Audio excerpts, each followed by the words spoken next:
ஆயக்காரர்களையும் பாவிகளையும் வெறுத்த யூதர்களுக்கு மத்தியிலே, பரிசேயர்களுக்கு மத்தியிலே, வேதபாரகர்களுக்கு மத்தியிலே ஆண்டவர் சகேயு என்கிற ஒரு மனிதனை, அவன் ஆயக்காரனாக இருந்தான், இன்றைக்கு உன் வீட்டில் நான் தங்க வேண்டும் என்று சொன்னார்.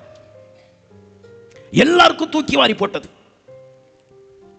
இன்னும் அவன் மனம் திரும்பவில்லை. ஆனால் அவனுடைய இருதயம் ஏதோ ஒன்றை தேடிக்கொண்டிருக்கிறது. அந்த தேடல் மெய்யான இரட்சகர் இயேசுவாக இருந்தது. यीशु मसीह उस पापी के बीच में सगाई को चुन लिया।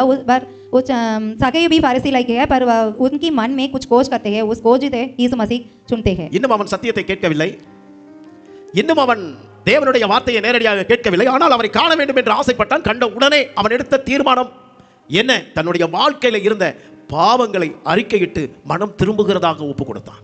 सगाई अब तक सत्य नहीं जानते थे, पर उसके मन में यीशु मसीह को जानने का चाह था. उस चाह की यीशु मसीह उन्हें चुन लिया. அப்பொழுது அந்த மனுஷனை பார்த்து தேவன் சொன்னார், இன்றைக்கு இந்த வீட்டுக்கு என்ன பண்றது உண்டானது? யாருடைய வீட்டுக்கு? சகேயு ஒருத்தனுடைய மனம் திரும்புதல் அவனுடைய வீட்டுக்கே ரட்சிப்பு வந்தது. किस दिन सगाई मन बदलने की चाहता था, उसी दिन यीशु मसीह कहते हैं उनकी घर को उद्धार पा गए.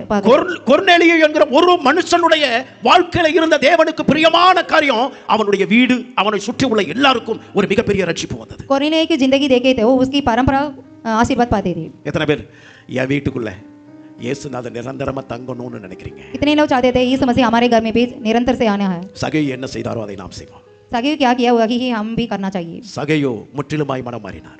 सगाई पूरे मन से मन बदल गया. அவர் மனம் மாறின பொழுது பழைய வாழ்க்கை அவரிடத்தில் இல்லை. कब मन बदल गया, तब उसके पास पिछले जिंदगी नहीं है. ஸ்தோத்திரம். தேவ பிள்ளைகள், நாம் ஒவ்வொரு வாரமும் வருகிறோம், சத்தியத்தை கேட்கிறோம், வசனத்தை கேட்கிறோம், நிறைய வார்த்தைகளை கேட்கிறோம்.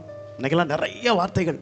ஆனால் கேட்கிற வார்த்தைகளை நம் காதுகளிலே அதிகமாய் பெருக்கி கொண்டு போவதை விட கேட்ட வார்த்தைகளுக்கு நாம் மனம் திரும்புகிறது, நம்மை அர்ப்பணிக்கிறது மிக மிக உத்தமமான காரியம். हम हर रोज आते हैं, वचन सुनते हैं, वचन पढ़ते हैं, कई हफ्ता देखते हैं, पर वो सुनते नहीं है.